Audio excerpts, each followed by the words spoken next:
सुप्रभात देवियों और सज्जनों, मैं कर्नल सोफिया कुरैशी और मेरे साथ विंग कमांडर व्योमिका सिंह आज आपको 6 से 7 मई 2025 की रात 1:05 से 1:30 बजे के बीच भारतीय सशस्त्र बलों द्वारा अंजाम दिए गए ऑपरेशन सिंदूर के बारे में जानकारी देंगे।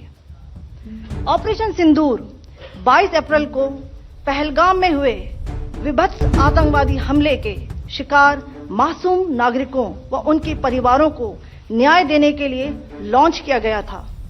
इस कार्रवाई में 9 टेररिस्ट कैंप्स को टारगेट किया गया और पूरी तरह से इसे बर्बाद किया गया।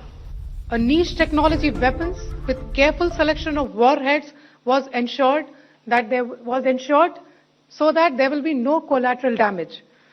The point of impact in each of the target was a specific building or a group of buildings.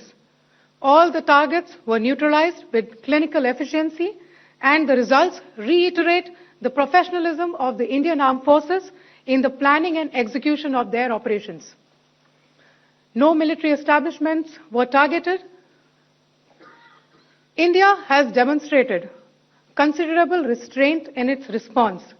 However, it must be said that the Indian Armed Forces are fully prepared to respond to Pakistani misadventures, if any, that will escalate this situation.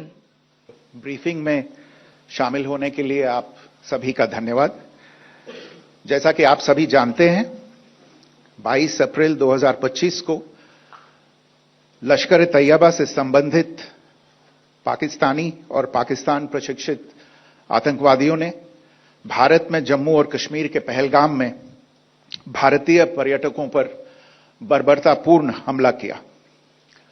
25 भारतीयों और 1 नेपाली नागरिक को कायरतापूर्ण मौत के घाट उतार दिया गया।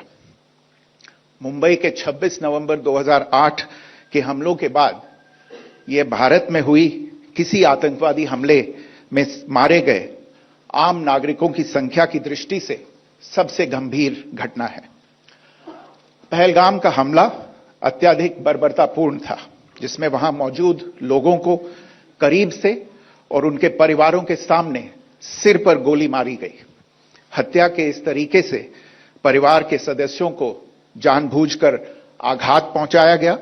साथ ही उन्हें यह नसीहत भी दी गई कि वे वापस जाकर इस संदेश को पहुंचा दें।